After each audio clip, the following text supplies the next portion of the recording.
Hello, everybody. Tim Hughes here. I'm the CEO and co-founder of DLA Ignite. With me today, I've got Lee Chambers, and we're going to be talking about male allyship. What is it? What is inclusion? What is diversity? How is it? How is that changing? Before I'm going to ask you that question about where people can find you, Lee, I'm going to mention your book. We're not talking about it today, but Lee has a new book out. And I thought I'd get a plug in for it. Momentum, 13 Ways to Unlock Your Potential. It's just out. Mine arrived today, only about 2 hours ago. The ink isn't dry yet. Lee, where can people find you? So the best places to find me are at leechambers.org and on LinkedIn, where if you type in Lee Chambers, I'm highly likely to be the first thing that pops up on your feed. So just before we went live on this, I pointed out that I went out for a meal last night. I had a Chinese and I met some friends. And I mentioned at the end about my podcast, and I said I was meeting you today. And I was going to talk about male allyship. And they all looked at me as if I was completely out of my head. So what is it? Probably the best way to describe it is to think about where the word allyship comes from. What's the root of the word? The root of the word is the old French word allier, which means to combine, to unite, and to come together. So if we think about what male allyship is the concept of men coming together, uniting with all sorts of different people to actually make change in the world. Especially because if we look at society as it is today, male loneliness, male disconnection, male kind of self-sufficiency, Suicide. The social indicators are not going the right way. And a big core of that is the fact that we're a very social species. We always have been, yet we've been sold this dream of kind of independence, self-sufficiency, which ultimately means we're disconnected from each other. And we've lost that brotherhood, we've lost that unity. And a big part of the work that we do is how do men connect to themselves and others? And what role does that play in being included in the workplace in a different way than they historically have been as well? Because I think that there's some stat, isn't there, that even though we're now even more social, we're also more lonely than we were before. So what are the common challenges for men? Yeah, so if I kind of think about my work, which ranges from, men all the way through to boys in education, like I said, social indicators, whether it's life satisfaction, life expectancy, addiction, suicide, educational attainment, loneliness, mental health, we're all going in the wrong direction for men and boys in the Western world, and that is not a good thing. Fundamentally, we're trying to fit a set of gender norms, the way that masculinity should be, the way that we're told it should be, but actually that can quite often stop us from being who we are and actually make us want to, become very individualistic in how we develop ourselves. And that in itself isn't necessarily a bad thing. But the collective change and purpose that we often have, especially when we come into the workplace, workplaces are very rarely a workplace of one. There's lots of kind of self-employed and people who do take that pathway to work as a consultant or something where they have a relative level of control, but still they will work with businesses and entities that are hundreds, thousands of people. So as a species, we have always been very, very pro-social, more so than any other primate species that are our kind of brothers and cousins in many ways. Yet we've got to a point where we've almost socialized that out of ourselves, and we've got a lot of fear. We're scared of difference. We've become like passive when it comes to connecting with other people, and the art of conversation is gradually being lost. And that in itself is quite scary because that's what makes us wonderfully human. And the deeper we can go as humans, the more we can truly kind of pull on our amazing abilities and understand who we are. And I think that in some ways, being able to be open about those challenges and to get people connecting to think about the difference they can make. Because as humans, one of the biggest things that we have is we're all unique, we're all different. And when we bring that together in a space to create things through that difference, we make better decisions. We're able to solve really complex problems. We're able to tackle the challenges we have as a species. But at the minute, we're not connecting in that way. So for me, it's about how do we actually create connection in a world where people are almost repelled from each other? And how do we create more trust and more spaces to get curious and explore in a world where people want to be safe and secure and very comfortable? Because all this kind of innovation that we've seen, a lot of it's driven by trying to make things very instantly gratifying, very comfortable, and very kind of easy. But we all know fast food doesn't really nourish us like a good hearty meal.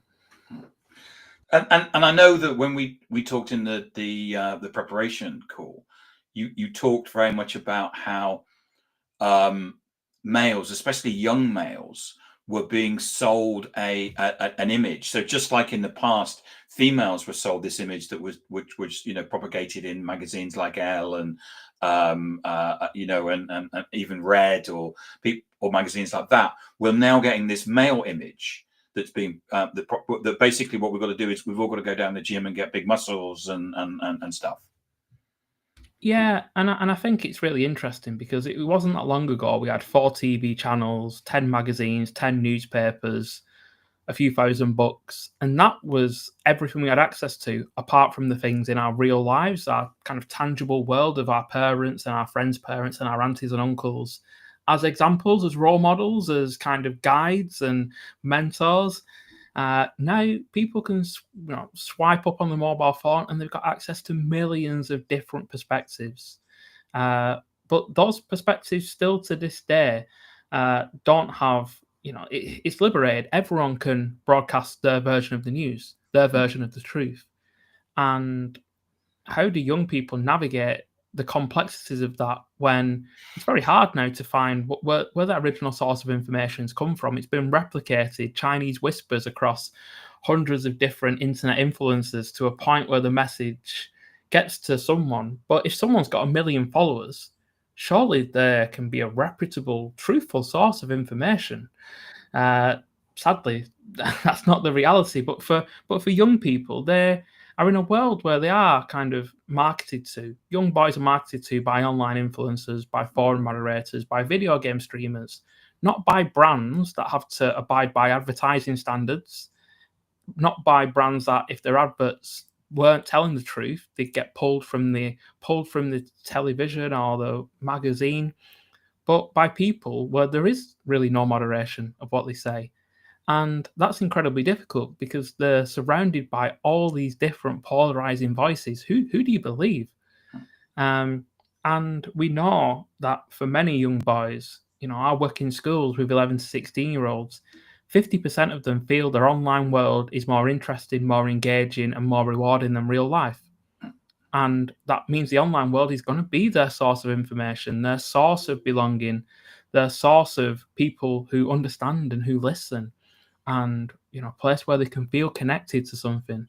But that also means they're vulnerable in those spaces to having their beliefs and perspectives shaped in a way that is beneficial to the people who own the community, to effectively turn them into consumers of the future, whether that's their online courses, their products, we've seen lots of young people running around to get an Illuminous soft drink because 2 influencers said it was the next best thing. And then all of a sudden, shops are selling out, and very kind of entrepreneurial young children are selling bottles for £20 on eBay. Yeah. Now it's in your local discount store for about 70p. Yeah. But it just shows the power of those individuals to influence consumption. And young men 18 to 24 are the only group in research where meat eating is actually increasing. Every other demographic, it's decreasing, naturally because of the more sustainable and conscious world we're in. But in that group, the power of carnivore influencers, keto influencers mean that they're the only group who's been influenced to eat more meat. And that just shows the power of the internet. And not all those communities are on the platforms that we as adults think about. I speak to young people and they're like, TikTok, yeah, that's got moderation. And Andrew Tate, well, people were talking about him 4 years ago. He's got arrested numerous times. He's a criminal. We don't care about him anymore. But actually, what are adults not noticing? The Discord groups, the Telegram groups, the Amino communities, the Omegle, connections, like these places where we now hang out, that are not on social media because they're not front facing. Unless you're a member of the group, you can't even see what's being talked about or shared in here. So it is a very different world to navigating in, and it's very difficult for educators in schools, for parents, and for adults to navigate and understand the world that their children are in, which can make it quite a challenge to kind of connect with them. And we all know, we all go through that adolescent period as kind of teenagers, where our parents just seem to always be telling us off, and we're much more likely to listen to our peers than we are our parents. And then we kind of grow up and come back again to our parents, and suddenly we realize they were probably quite wise. But so many young lads are going through that period and looking for boyhood personal development. How do I get bigger muscles? How do I talk to girls? How do I get a good job in the future? What skills do I need right now? My parents are divorced. What do I do? They look to the online world for some support, and they can land on stuff that's really beneficial, or they can land on stuff that actually takes them on a bit of a reductive journey. And yeah, that's why our work in schools is, really kind of pivotal to what we do. And that work is funded by our work in the corporate space.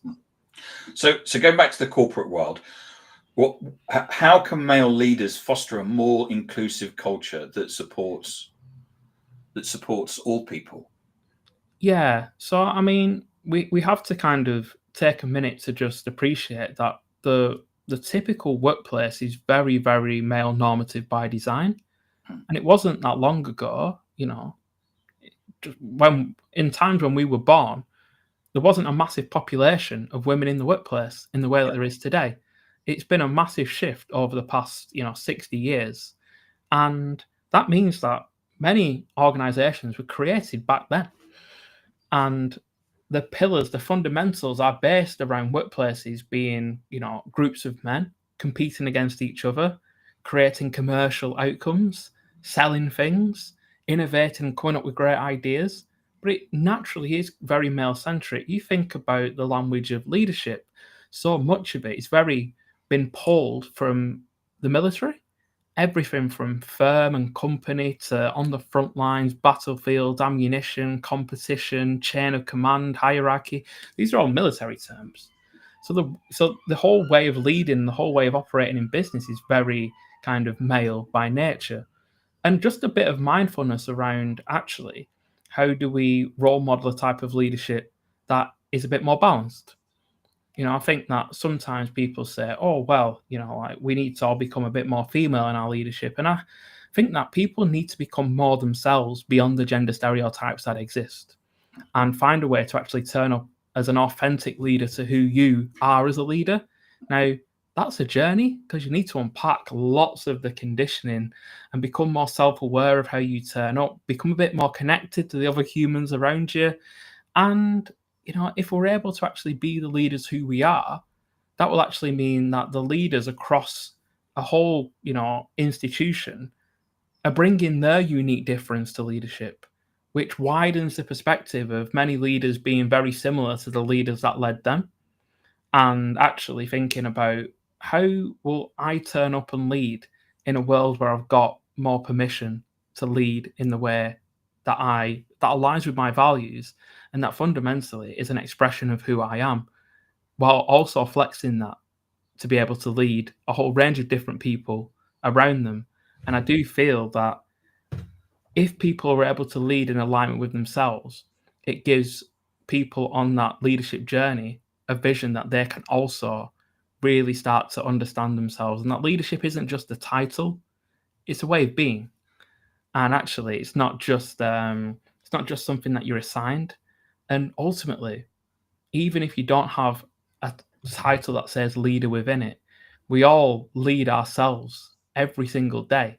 And many of us are leaders outside of the corporate world, whether it be in the things we volunteer, our hobbies, of our families and our kind of, communities. So yeah, I think so much of it is that kind of self-reflection and that work on ourselves that we should all technically be doing, because we're the biggest experiment we'll ever have in our lives is really understanding and exploring ourselves. And as we get that bit wiser, we get more keys to unlock the things within ourselves that we previously couldn't access to. So yeah, no, it's to be honest, Tim, it's a part of all our journeys to really start to get closer to who we are. And I think that does involve a lot of reflection and some of that self-work. I think that, and if you think about the way that business has been set up, the leaders of today were looking to the people that were leading 10, 20, 30 years ago and saying, so what does leadership mean? Oh, it means this. So they're bringing those things. And I think, as Katie Duckworth has said, she's nodding along, and I agree with you. There needs to be we need to come with ourselves. I want to ask you though about unconscious bias. What's the position of and how does that play in the way that we work? Yeah, so I mean, I've got two perspectives on this, Tim, as I do with most things. So firstly, we do have a level of unconscious bias, things we just simply don't notice, those kind of default patterns. But as humans, we have over 200 different biases. Now, the truth is we all have those biases. This idea that we can remove all bias, if we didn't have any of those biases, we'd be dead. Those biases shortcut a lot of cognitive processing so that we've got time to focus on sleeping and eating and doing the things that keep us alive. So sometimes we glorify this idea of removing all bias, and wouldn't we be so wise and so sage? No, we'd be dead. So there is an aspect of, considering that actually we do have bias and we will always have bias, and to eradicate all bias is simply idealistic and not realistic. I think on the other side is, there is a time when awareness has increased where actually you start to question how much of that bias is potentially unconscious and how much of it sometimes is just being lazy with assumptions, where actually we could get a bit more curious and a bit more nuanced about things. And I think historically, unconscious bias training hasn't been particularly helpful. It does kind of highlight things and make people think, maybe I didn't notice that or see that before. But it rarely turns into any sustained action. And that's why I'm very much focused on allyship as a concept, because allyship is active inclusion. What are the kind of the small little things that we can do to build a skill of being actively and intentionally inclusive? Because even unconscious bias suggests that it's something that, well, you can't really notice it. So it's not really on you to actively and intentionally work on that skill. It can be a little bit apologetic for people. But also, unconscious bias training sometimes is delivered in a very smack people around the back of the head, you should be better type way. And that's not helpful either, because I believe historically, some of that kind of batting people around the head with a stick saying they need to be better has created some of the very resistance towards inclusion that we have today. I gave you an example. I won't mention the organization, but quite recently, just before Christmas, an organization said to me, we're not taking any white males on at the moment. We're only taking on females. And to be honest, you have to take a step back and ask why. Because are they trying to kind of work in a really binary way to meet a ratio? It's like, I understand that there's a level of action that needs to be taken to reduce barriers for certain groups. So what they should be doing is looking at the hiring process and thinking, okay, how can we make this more equitable, more fair, so we get more females applying? But then that needs to go through an inclusive recruitment process. To just completely say one demographic is kind of not able to apply, that's exclusionary. Like that, it just, and then how can you say it's part of an inclusive process when it's fundamentally excluding a group of people? So there are ways to do this work in a way that's thinking about how to reduce the resistance for the individuals who you're looking potentially to attract more of. And what does that say about how the organization is inside of the organization? They're going to take on exclusively one group. Are they working on making sure it's an inclusive workplace to work? A place where those groups can be respected and listened to? Because the people who are hired on that basis are going to be looked at with a level of suspicion. Because if other people in the business hear that that's what's working, they're going to think those people have been hired because of their identity, not because of the skills. They're always going to be under that level of suspicion. And it might mean that actually the culture itself isn't very equitable or inclusive, and those people will leave, meaning it only exacerbates the issues around imbalance. It doesn't help create a better internal balance to ensure that people from different characteristics are, more likely to be retained and more likely to bring the talents. So no, Tim, I'm not a fan of reductive ways of trying to make things more diverse without focusing on the inclusive. Really, inclusion and allyship come first. Lee, the 20 minutes goes very, very quickly. I could talk to you about this subject for at least an hour, but I'm going to have to leave it there. Thank you so much for coming on. I'm just going to put your book up, Momentum, 13 Ways to Unlock Your Potential. I've not read it. It arrived today, but I'm going to wave it in the air and maybe sell a few copies for you. Lee, where can people find you? So again, it's at leechambers.org or Lee Chambers on LinkedIn, where I post things that will probably make you think and reflect most days. Lee is I would say Lee is a great person to follow, because as he says, you will read it and go, oh yeah, I never thought about that. And don't we need some of that in our lives sometimes?